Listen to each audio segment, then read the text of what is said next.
Chapter 14 of Beleriand and its realms.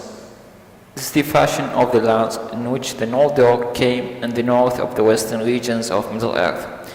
In the ancient days, and there also is told in the manner in which the chieftains of the Eldar held their lands in the league upon Morgoth after Dagger Aglareb, the third battle in the wars of Beleriand. In the north of the world, Melkor had in the age past reared out Angren, the Iron Mountains, as a fence to his citadel of Autumnal. Citadel means stronghold. And they stood upon the borders of the regions of everlasting cold, in a great curve from the east to west. Behind the walls arid Angren. In the west, there where they bent back northwards. Melkor built another fortress as a defense against assault that might come from Valinor. And when he came back to Middle-earth, as had been told, he took up his abode in the endless dungeons of Angband, the hells of iron. For in the war of the Valar in Valar, and in their haste to overthrow Melkor in his great stronghold of Autumnal, did not hold destroy Angband, nor search out all its deep places. Beneath arid Angren he made a great tunnel which issued south of the mountains, and there he made a mighty gate, but above that this gate, and behind it even to the mountain, he built the thunderous tower of Thangodium, that were made of ash and slag, of his subterranean furnaces, and the vast refuse of his tunnelings. They were black and desolate, and exceedingly lofty, and smoke issued from their tops, dark and foul upon the northern sky. Before the gates of Angband, filth and desolation spread southward for many miles over the wide plain of Ardgalan. But after the coming of the sun, rich grass arose there, and while Angband was besieged and its gates shut, there was green things even among the pits and the broken rocks before the doors of hell. To the west of Thangodium lay Silmarillion, the land of mist, for so it was named by the Noldor in their own tongue, because of the clouds that Morgoth sent thither during their first encampment. Heltham it became in the tongue of the Sindar that dwelt in those regions. It was fair land while the siege of Angband lasted. So at the west of Angband, or Thangodium, the towers of the Iron Mountains, there lay the Heltham. Although its air was cool and winter there was cold in the west, it was bounded by arid Lumen, the echoing mountains that marched near the sea, and in the east and south by the great curve of arid Withern, the shadowy mountains that looked across Ardgalan and the Vale of Sirion. Fingolfin and Fingon, his son, held Heltham, and the most part of Fingolfin's force dwelt in Mithrim, about the shores of the great lake. To Fingon was assigned Dor Lomen, that lay to the west of the mountains of Mithrim, but their chief fortress was Ethel Sirion, in the east of arid Withern, whence they kept watch upon Ardgalan, and their cavalry rode. Cavalry means those who ride the horses, rode upon the plain even to the shadow of Thangodium, for few of their horses had increased swiftly, and the grass of Ardgalan was rich and green. Of those horses, many of the sires of the male parents of horse used for breeding came from Valinor, and they were given to Fingolfin by Mithras in atonement of his losses, for they had been carried by ship to Losgard. West of Dor Lomen, beyond the echoing mountains, which south of the firth of Dringist marched inland, lay Nevrast, that signify or refers to the hither shore in the Sindarin tongue.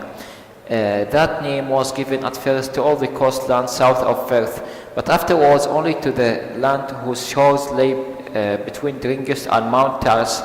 Therefore, many years was the realm of Torgon, the wise son of Fingolfin, bounded by the sea, and by Ered Lomen, and by the hills which continued the walls of Ered Witheren westward, from Ivren to Mount Taras, which stood upon a promontory.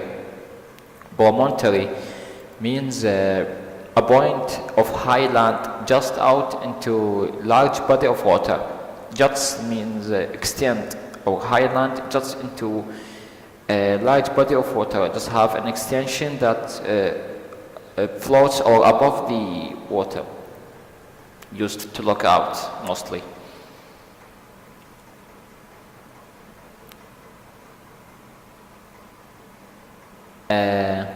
From Evren to Mount Taras, which stood upon a promontory, by some Nivrast was held to belong rather to Beleriand than to Hithlem, for it was milder land, watered by the wet winds from the sea and sheltered from the cold north winds that blew over Hithlem.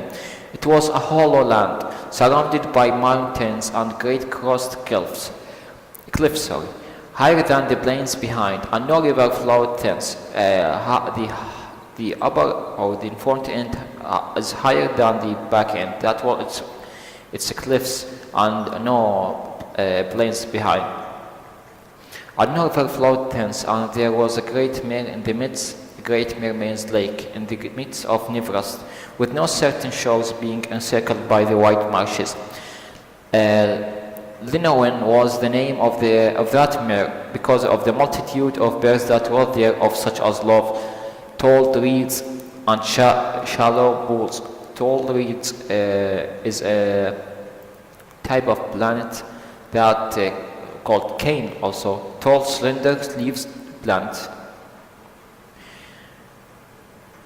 At the coming of Noldor, many of the grey elves lived in the Nivrast near to the coast, and especially about Mount Taras in the southwest, for to the place Olmo and Osse had been wont to come in days of old. All that people looked Torgon for their blood, and the mingling of the Noldor and the Sindar came to pass soonest there, and Torgon dwelt long in those halls that he named Vinyamar, under Mount Taras beside the sea. South of Erd Galan, the great highland named Dorthonion stretched for 60 leagues from west to east.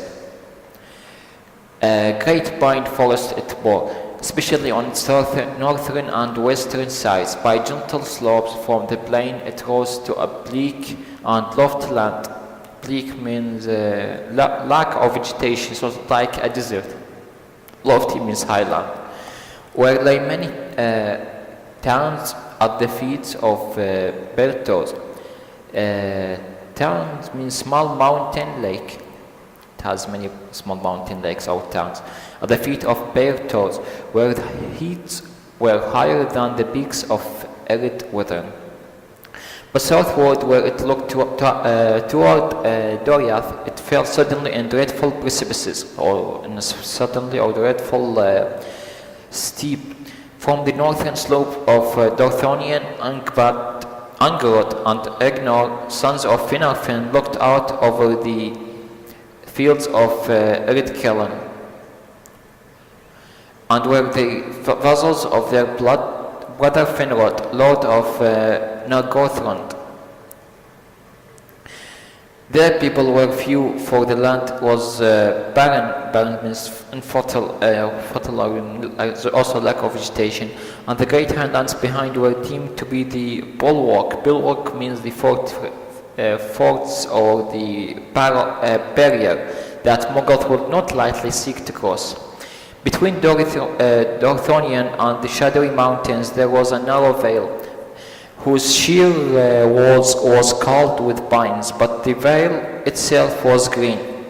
For the river Sirion flowed through it, hastening towards Beleriand. Finrod held the pass of Sirion, and upon the isle of Tall Sirion, in the midst of the river, he built a mighty watchtower, Minestrith,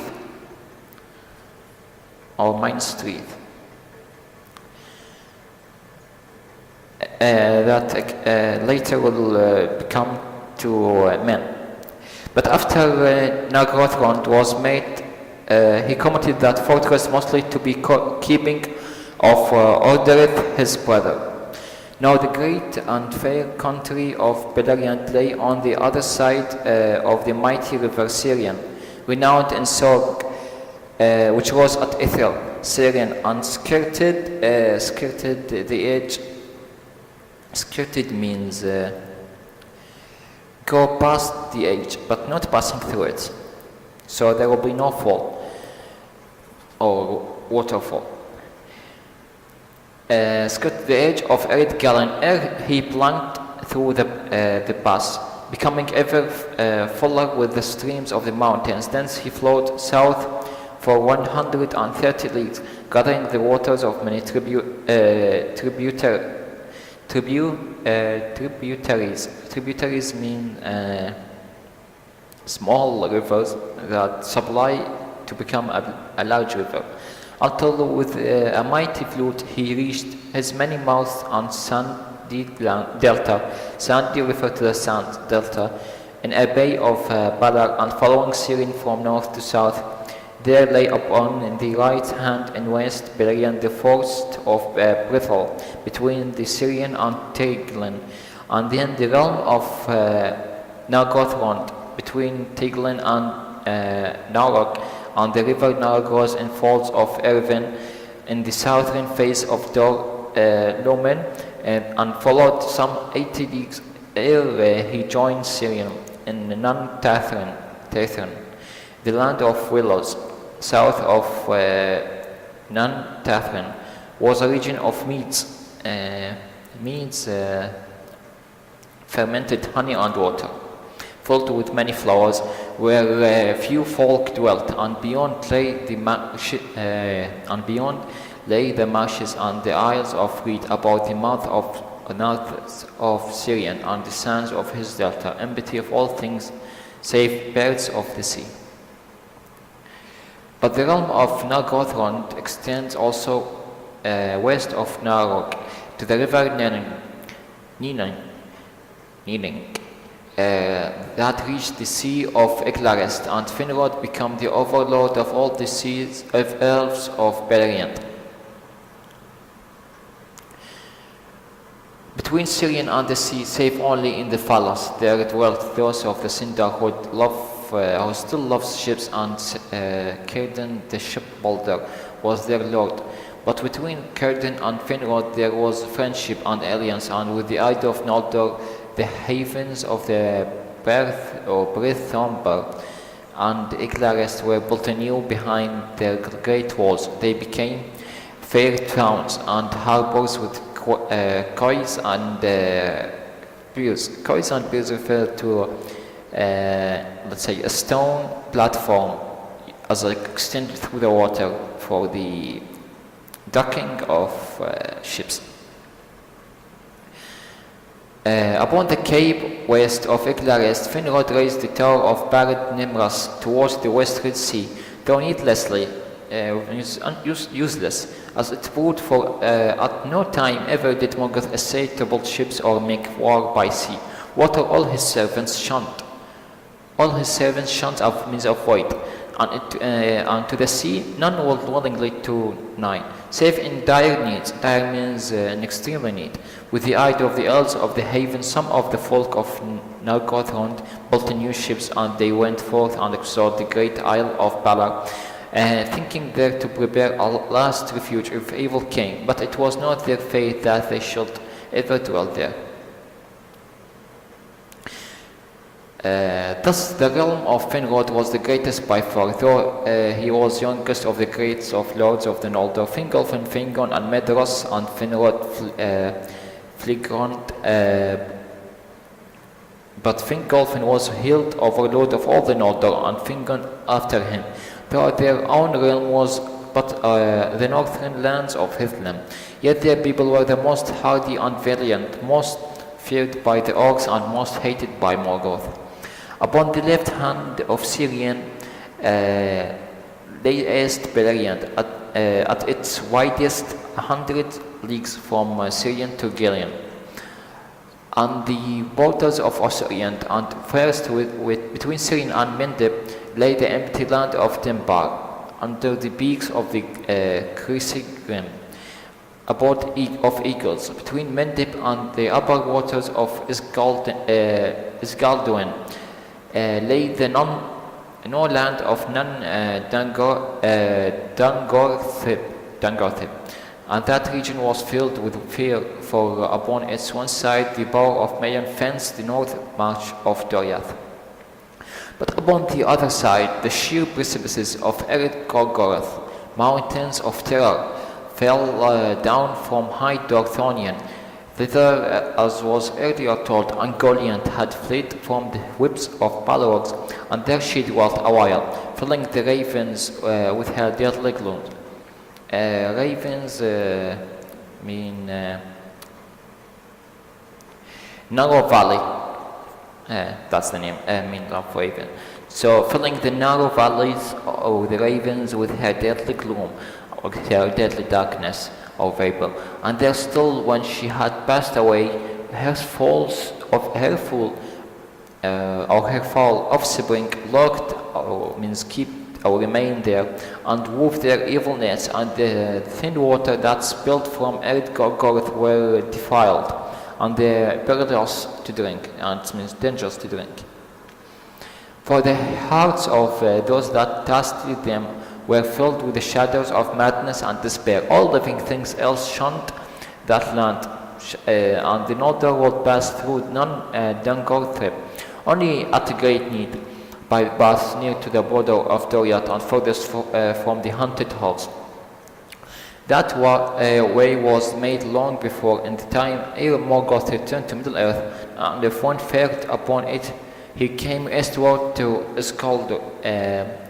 Isgalduin, where still there stood in days of the siege that stone bridge of Lount Tower. Thence he passed through Dordinen, Dinian, the silent land, and the crossing of the Arosiak, which signified the fords of Aros. Fords means the crossing of Aros. Came to the north marches of Beleriand, where dwelt the sons of Valinor. Southward lay the guarded woods of Doriath, abode of Thingol, the hidden king, into whose realm none passed save by his will. Its northern and lesser part, the forest of the Nuldoreth, was bounded east and south by the dark river Isgalduin, which bent westward in the midst of the land, and between Oros and Isgalduin lay the denser and greater woods of region.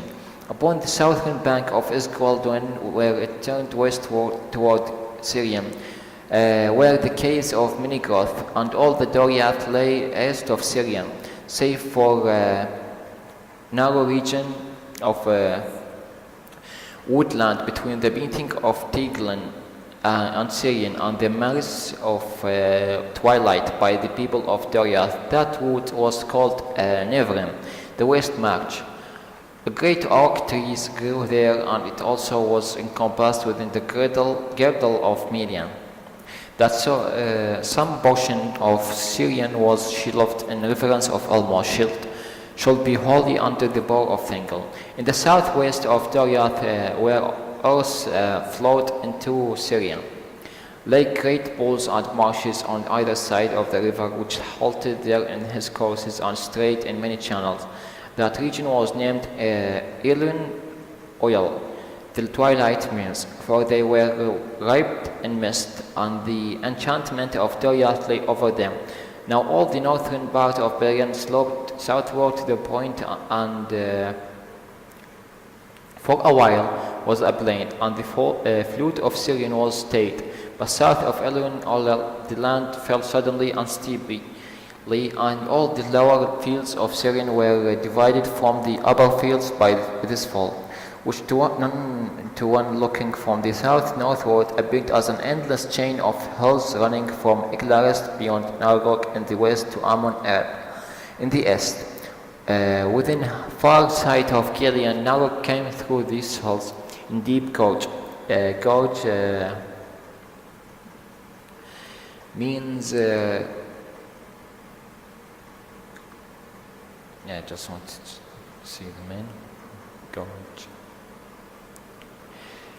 Refer to a narrow valley, that's the meaning of gorge, and flowed over rapids but had no fall, and on its western bank the land rose into a great wooded highlands of towering forest on the west side of the gorge, where the short and foaming stream Ringwell tumbled headlong into Narog from the high forest. Finrod established Nargothrond, but some 25 leagues east of the gorge of Nargothrond, Cirion fell from the north in a mighty fall below the mills, and then he plunged suddenly underground into a great tunnel that the weight of his falling water delved, and he issued again 3 leagues southward with great noise and smoke through rocky arches and at the foot of the hills, which were called the gates of Syria. This dividing fall was named Andron, the long wall from Nargothrond to Ramdal, the wall's end, in West Beleriand, but in the east became ever less sheer, for the vale of Gilead sloped steadily southward, and Gilead had neither fall nor rapids throughout his course, but was ever swifter than was Syrian. Between Ramdal and Gilead there stood a single hull of a great extent and gentle slope, but seeming mightier than it was, for it stood alone, and that hull was named Ammon-Ereb. Ammon-Ereb died Denethor, lord of the Nandor, that dwelt in Osiriant, who marched to Ide of Thingol against Morgoth in those days when the orcs first became down in force on killing Darius, and broke the starlit beast of Beleriand, and upon that hull Medeiros dwelt after the great defeat. But south of the Andram, between Syrian and Gilead, was a wild land of tangled forest in which no folk went save here and there few dark elves wandering. Tor am Dorinath it was named, the forest between the rivers. Gilead was a great river, and he rose in 2 sources, and he had at first 2 branches, Little Gilead that came from the hill of Hemering, and Greater Gilead that came from the Mount Rera.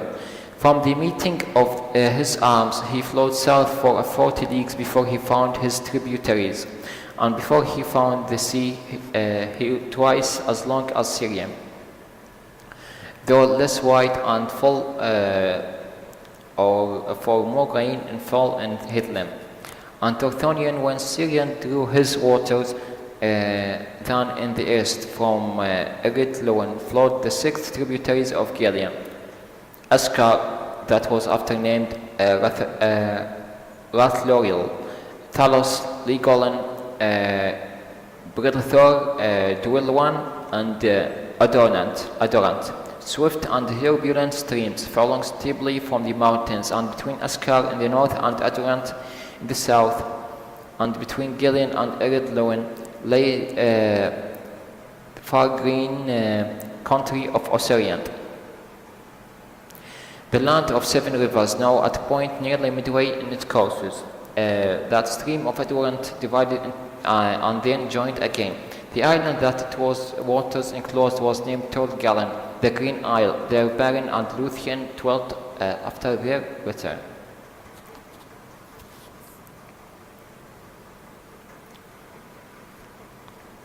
In Austrian dwelt green elves in the protection of their rivers, for after Syrian almost loved Gilead above all the waters of western world. The woodcraft of all the elves of Osirian was such that stranger might pass through their land from end to end and see none of them.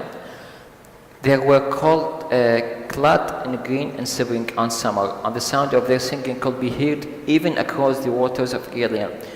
Wherefore the Noldor named the country Lindon, the land of the music, and the mountains beyond they named Erid Lindon, for they first saw them from Osirian.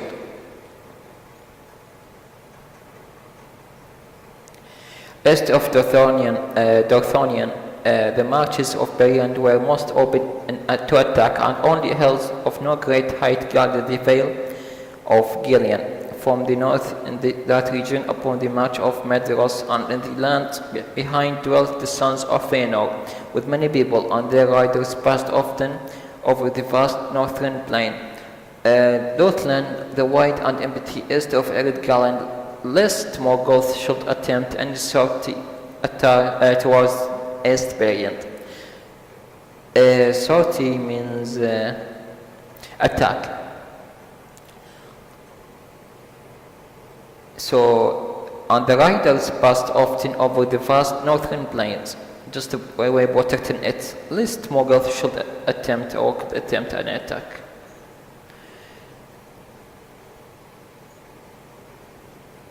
The chief citadel of Medros was upon the hill of Hemring, the ever called, and that was wide-shouldered, bare of trees, and flat upon its summit, surrounded by many desert hills.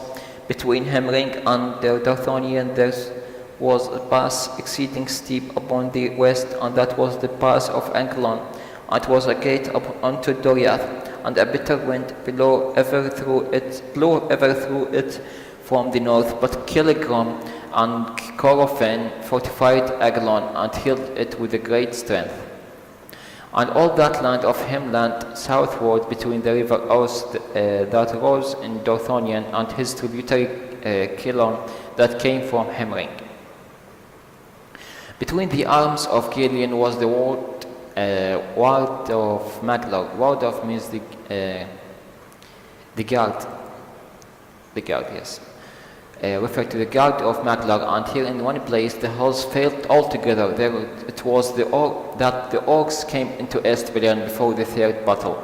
Therefore the Noldor held strength of cavalry in the plains at that place, and the people of Caranthir fortified the mountains to the east. Maglor's gap. There Mount Rer and about it many lesser heights stood out from the main range, and arid Linden westward, and in the angle between Rir and arid Linden there was a lake, shadowed by mountains on all sides save the south.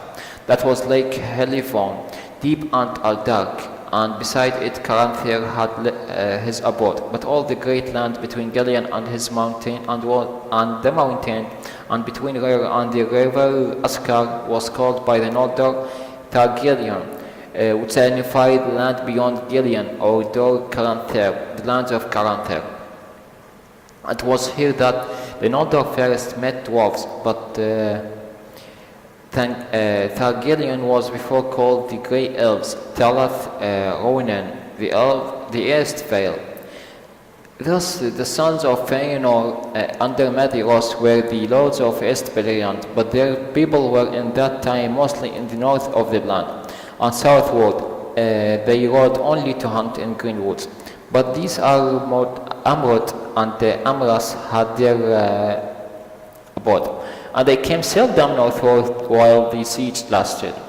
And there also other of the elf lords would ride at times, even from afar, for the land was wild but very fair. Of these Finrod Filigond came most often, for he had great love of wandering, and he came even into Assyrian and won the friendship of green elves.